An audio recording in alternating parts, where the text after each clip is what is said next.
Hoy, en nuestro Bajar la Guardia, en este ratito de entrevista que pretendemos intentar hacer que el entrevistado vaya bajando lentamente la guardia, tenemos a un entrevistado diferente de lo que veníamos haciendo en las semanas anteriores. Es Juan Cruz Comar, jugador de fútbol. Sí, jugador de fútbol. En nuestro programa de Radio La Pizarra nos gusta mucho el fútbol y esta vez se ha colado en nuestro segmento de entrevistas de Bajar la Guardia. Está con nosotros y le agradecemos desde ya. Juan Cruz Comar, exjugador de Boca y ahora, creo, jugador de Talleres de Córdoba. ¿Qué tal, Juan? ¿Cómo estás? Hola, todo bien. Bueno, gracias por compartir. Vamos a intentar tener una charla de 20 preguntas y ojalá lo podamos hacer en un tiempo de menos de 20 minutos. ¿Dale? Dale, dale, perfecto. Dale, bueno, empezamos por lo importante entre las cosas no tan importantes, como diría Eduardo Galeano. Hablemos de fútbol. De pequeño, que es cuando uno elige los equipos de los cuales van a ser siempre, ¿eras de algún equipo en especial de Rosario o Boca, River o cualquier otro de la Argentina? Era hincha de Rosario Central, Rosario Central y al final te fuiste cambiando. inculcado. No es que me fui cambiando, después es como que uno va pudiendo separar la cuestión pasional de la profesional. Por ejemplo, a mí jugando para Talleres ya me ha tocado varias veces enfrentar a Rosario Central y cuando estoy dentro de la cancha tengo que hacer todo lo que está a mi alcance para que mi equipo gane. Pero más allá de eso no deja de existir esa pasión que igualmente va mermando con el tiempo y con el profesionalismo. De los jugadores precisamente maravillosos que han salido de Rosario, han salido muchos, ¿te quedas con alguno en especial? Sí, yo creo que el que más pude disfrutar, digamos, o los dos que más pude disfrutar, son Di María y Lo Celso. Sí. Eh, en el caso de Di María, yo por ahí era más chico y bueno, lamentablemente no pudo ser retenido mucho tiempo en el club por el valor que tenía y por la necesidad económica del fútbol argentino y de los clubes. Y en el caso de Los Chelsea tenemos la misma edad, incluso lo conozco, hemos jugado en contra, hemos compartido algunas comidas y poder verlo dentro de la cancha, al nivel que tuvo y después, bueno, Ahora está en llegando el al Betis, Paris ¿no? Saint-Germain, ahora está en el Betis, sí. Es, Y incluso la selección argentina es como algo realmente gratificante. es un jugador técnicamente muy exquisito. A mí me gusta mucho y hay mucha expectativa en Sevilla viéndolo en el Betis. Yo soy de Andalucía y está toda la gente muy atento a Ah, cómo va a jugar. sí, sí, sí. Bueno, un refuerzo interesante porque el París, bueno, más allá de la enorme cantidad de jugadores de energía que tiene, se había hecho su espacio, le había tocado jugar, había rendido bien, entonces creo que puede ser una pieza fundamental ahí en el Betis. Se dice, Juan, que cuando uno juega de defensa es porque no lo ponen de delantero. ¿Es así? ¿Siempre jugaste en esa posición? Sí, engancha de 11 desde los 11 12 años que se hace el cambio desde lo previo que es jugar 7 contra 7. Siempre he jugado de defensor. Ah, o sea, por elección propia, prácticamente después de esos primeros años. Sí, en realidad, bueno, me ubicaron allí y me empecé a sentir cómodo y después también uno como que se va perfeccionando y se va formando como esa clase de jugador. Digo que si a esa edad me hubieran puesto en otro puesto, donde quizá hubiera necesitado otros atributos físicos, no sé, por ejemplo, creo que por mi altura quizá hubiera podido jugar quizás de 9. Entonces tendría que haber pulido cuestiones de definición, de cabezazo, de anticipo y demás, que no las pulí porque al tocarme otro puesto trate de mejorar las que están más relacionadas al que juega ahora. Claro. En el fútbol es un deporte de equipo, ¿no? En el que pareciera que cada vez es más importante lo individual. De hecho, no sé, el Balón de Oro hoy en día parece tan relevante como una Champions. ¿Cuánto hay, de verdad, de egoísmo de los futbolistas en la cancha? Hay mucho, la verdad, creo que es muy interesante, ¿no? Porque se da mucho esto también de la meritocracia o del individualismo. Y creo que está bueno, por un lado, destacar que uno tiene, como en todo, su individualidad, pero entendiendo que desde ahí puede ayudar a un bien común. Creo que es perfecto que cada uno busque su progreso, que busque ser mejor jugador, que busque perfeccionarse, que busque jugar en un mejor club, que busque ganar los mejores torneos, pero siempre de la mano de ese deseo de que se triunfe colectivamente. Claro, la dificultad esa, ¿no? De conciliar siempre esa relación tan particular entre lo individuo y lo colectivo. Te pregunto de cuando eras niño con 14 años, ¿cómo era ese Juan Cruz viviendo en una pensión de Boca, entiendo, en esa gran ciudad llamada Buenos Aires, de la que yo también vivo, de hecho, hoy en día y a veces me abruma? Bueno, yo siempre lo pienso como el momento bisagra por ahora en mi vida, ¿no? Porque yo hasta los 14 años vivía en Rosario con mi familia, de clase media, yendo a un colegio privado, con una cierta estabilidad y comodidad, digamos, y viviendo una adolescencia o una preadolescencia normal, digamos, y a partir de ahí realmente cambia totalmente mi modo de vida, porque empiezo a vivir lejos de la familia, lejos de mis amigos y bueno, de los afectos en general, con otro ritmo de vida, dándole más prioridad ahora sí al deporte, más allá de que terminé mis estudios secundarios mientras vivía en la pensión. Cambia radicalmente por eso, por el hecho de que uno, sin ser profesional, ya se prepara para eso. Y en esa transición, Juan, ¿cómo manejabas el tema de los estudios? ¿Te gustaban? ¿Qué no te gustaba? No, siempre me ha ido bien en el colegio. Bueno, de hecho, casi siempre era abanderado.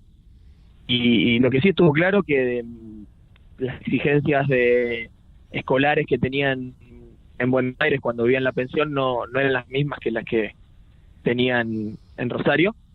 Entonces, creo que ahí es a lo que hago mención de no priorizar, digamos, el camino profesional, pero sí entender que, como no pasa en otros ámbitos laborales, que uno sin cobrar, sin ser profesional de algo, ya empieza a vivir la vida de un profesional.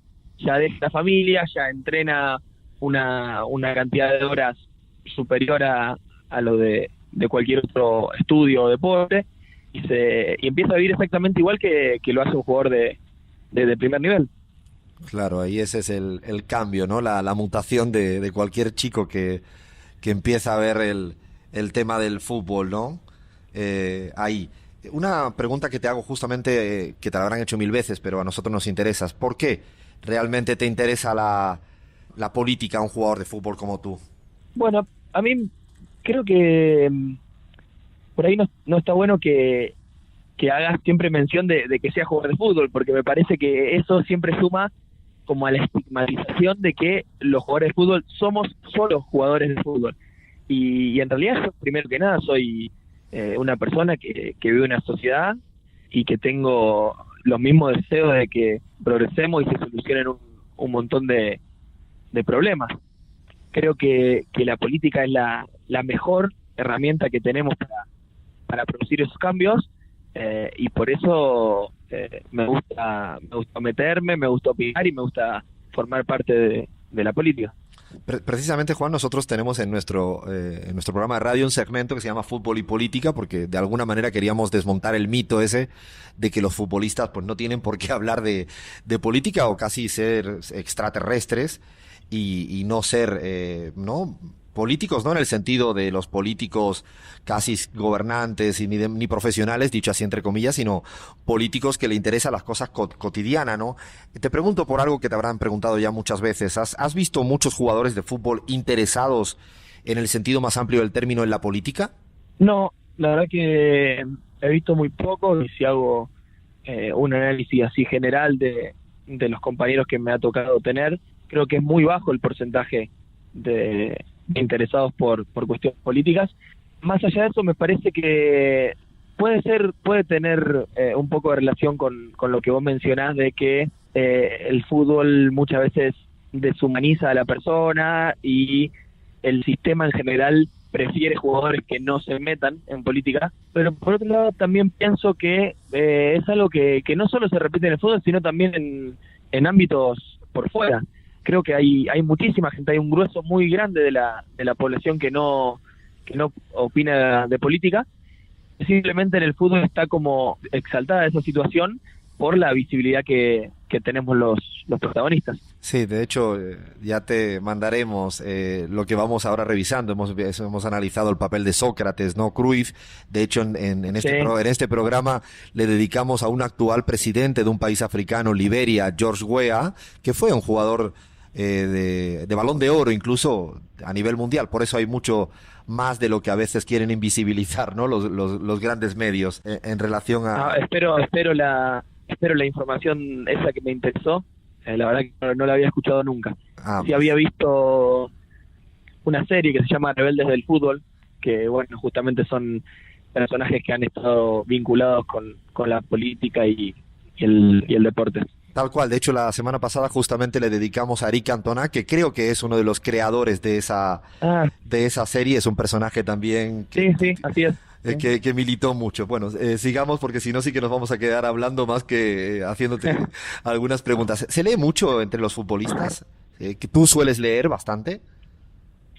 No, yo creo que se lee poco y en eso también somos un poco víctimas de algunos inventos contemporáneos como el Netflix o bueno, todas las aplicaciones y juegos que vienen derivados de las computadoras que realmente, bueno, han suprimido esa linda imaginación que tenemos al leer y nos han facilitado las cosas cuando uno por una serie o por una película y en un minuto ya está totalmente ensimismado en su mundo.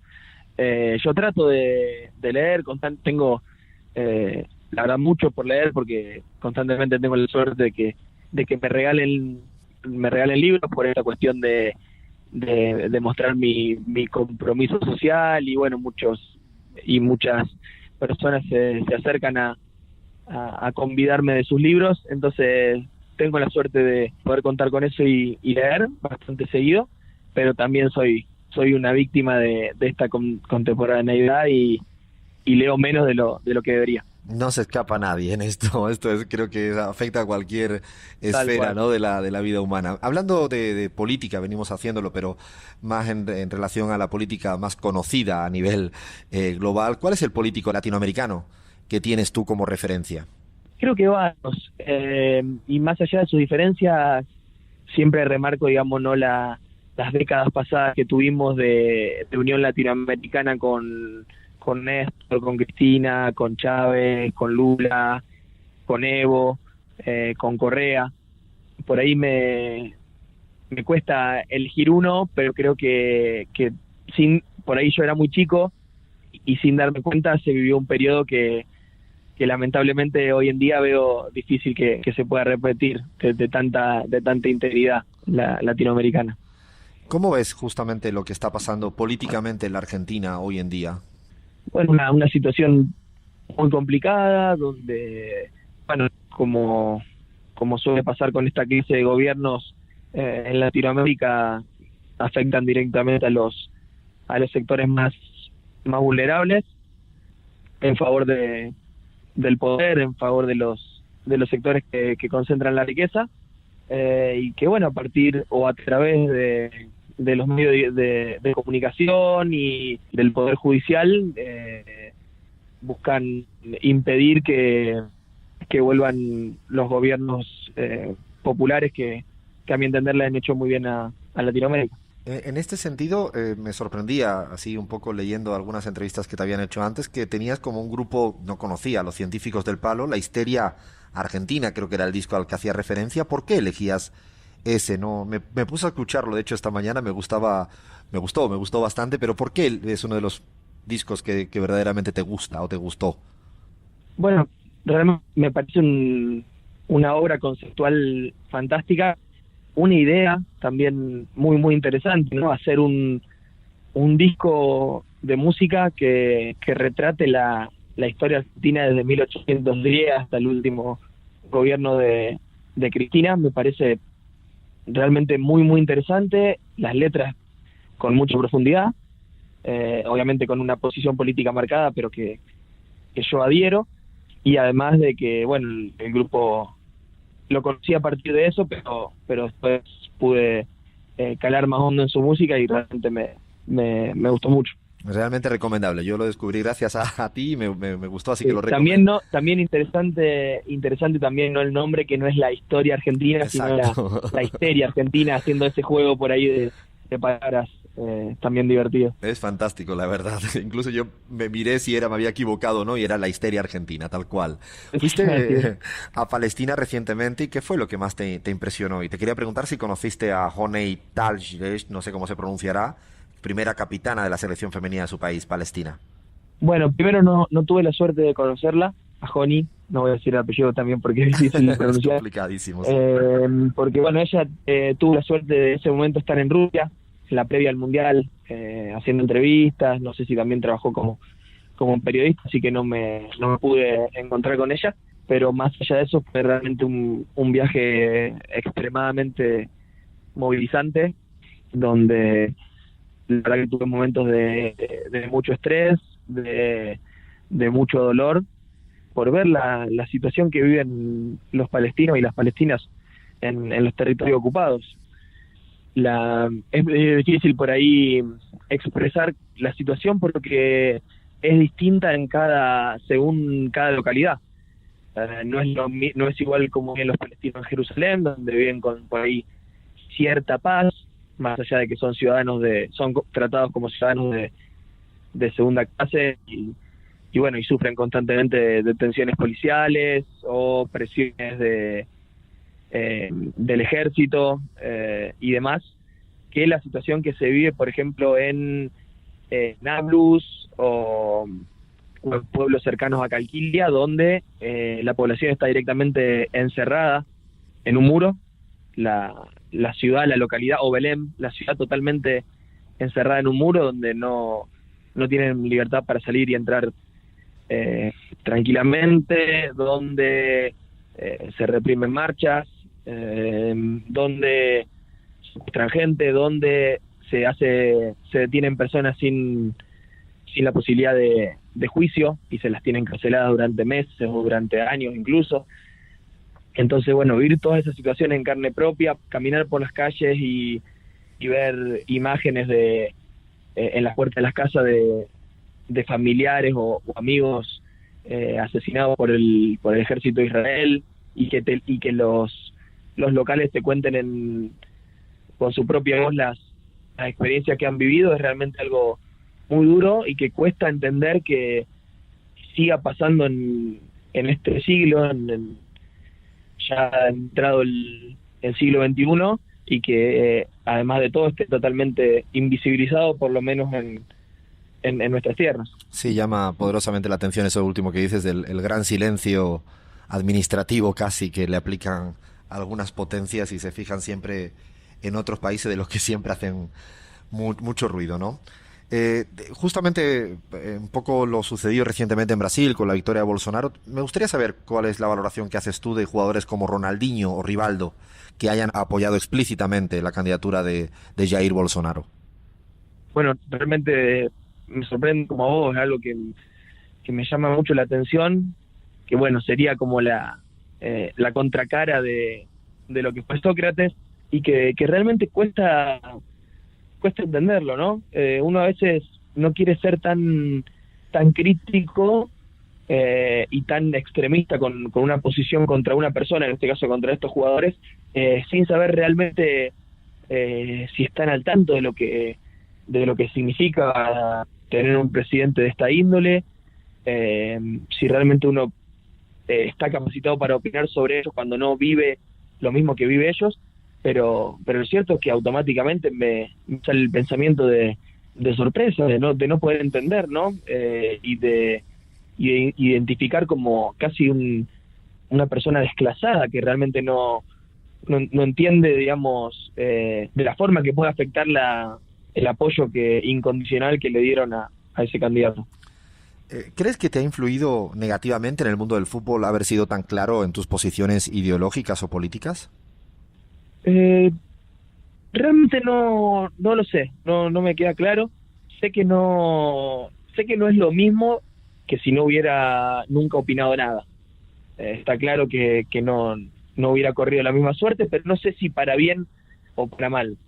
Más allá de eso es algo que con el tiempo he ido superando y he ido entendiendo que es lo que me gusta hacer, que me gusta expresarme, que más allá de que esté como presente esta presión mediática o desde el poder de no hablar, de no opinar demasiado desde el protagonismo que genera el fútbol, es algo que ya he superado y que con el tiempo he ido mejorando y eligiendo de mejor forma cómo expresarme. Nos llamaba la atención que no tienes Twitter, por alguna razón especial. ¿Cómo te manejas con las redes sociales? ¿Qué piensas de ellas? Sí, había tenido Twitter hasta hace más o menos dos años y medio. Lo eliminé por una cuestión de que me sobrepasó el manejo de las redes sociales, me abrumó y después de eso, bueno, no creé más, porque bueno, creo que la mejor forma por ahí de expresarme es ante el hecho de tener la posibilidad de tener entrevistas constantemente o espacios donde pueda expresarme. Creo que la mejor forma de hacerlo con mi voz, en vivo o bueno, con grabaciones, pero donde no se pueda, digamos, alterar el significado de lo que digo, para evitar que sucedan cosas como por ahí suelen pasar ante malos intencionados de desgravar una cosa como no era. Entonces, por todas estas razones, prefiero no tener las redes sociales. ¿Qué es lo que más disfruta Juan Cruz cuando no está jugando? ¿Qué hace así más de las cosas que se divierte, de verdad? Bueno, en eso soy bastante abierto, tengo distintos intereses.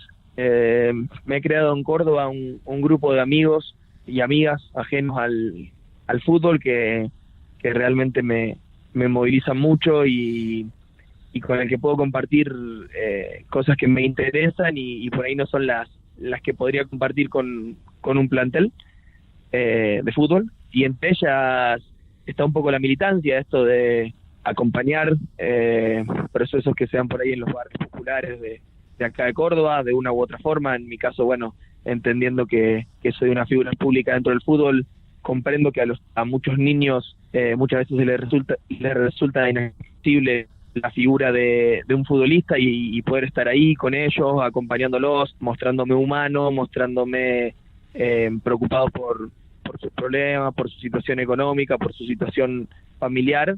Creo que me acerca mucho, es algo que me gusta mucho, que realmente me llena. Y después, bueno, distintas actividades como presentaciones de libros, ciclos de cine, recitales, no sé, charlas por ahí de alternativas que no son del todo populares. Creo que hay muchas actividades y no sé si pudiera elegir una que es la que más me divierte, como vos decís. Haces una vida bien activa y ya para ir acabando, ¿qué quieres ser de mayor, si cabe esta pregunta así con un poco de trampa?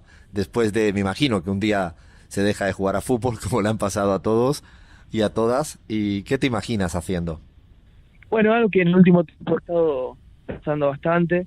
Creo que por un lado falta bastante porque yo tengo 22 años y estimo jugar muchos años más. No soy tan estructural de pensar que mi carrera tiene que ser hasta los 37, hasta los 38, sino que dejo que el camino me vaya llevando y definiendo hasta dónde y cómo voy a jugar. Y por esta razón todavía no tengo definido qué voy a hacer en mi futuro. Lo que sí tengo claro, o por lo menos una voluntad que tengo, es estar relacionado a la política, que como te dije en una de las primeras preguntas, es para mí la mejor herramienta para producir cambios en esta sociedad. Y ya así para ir acabando y siendo un poco original, te lanzo nombres y si puedes no pensar mucho, cosa que siempre es complicado, lanzar una palabra que se te venga a tu cabeza. Voy a empezar por drogadura. Mauricio Macri.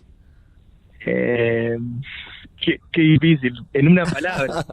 Bueno, no sé, las que quieras, tampoco te voy a coartar, ni mucho menos. Bueno, Mauricio Macri. Cipayo. Creo que la encontraste en el momento que dejaste de pensar. Fontana Rosa. Número uno, escritor rosarino, en mis tiempos. El Papa Francisco. Qué situación ambigua ahí. No lo sé. ¿Me la puedes dejar pasar esta? Dale, le hacemos un pasapalabra, ¿no? Dale. Cristina Fernández de Kirchner. luchadora latinoamericana. Y acabo con uno de mis preferidos, Diego Armando Maradona. Hombre que alegró al pueblo. Buenísima, buenísima descripción. Hasta aquí sí llegamos. Juan Cruz Comar, gracias de verdad por haber compartido este ratito en nuestro Bajar la Guardia, que como te decía, nos gusta mucho el fútbol, nos gusta mucho la política y en este programa de radio intentamos completamente combinarlo permanentemente. Gracias de verdad por haber bajado la guardia con nosotros y haber dedicado un ratito de tu vida a atendernos.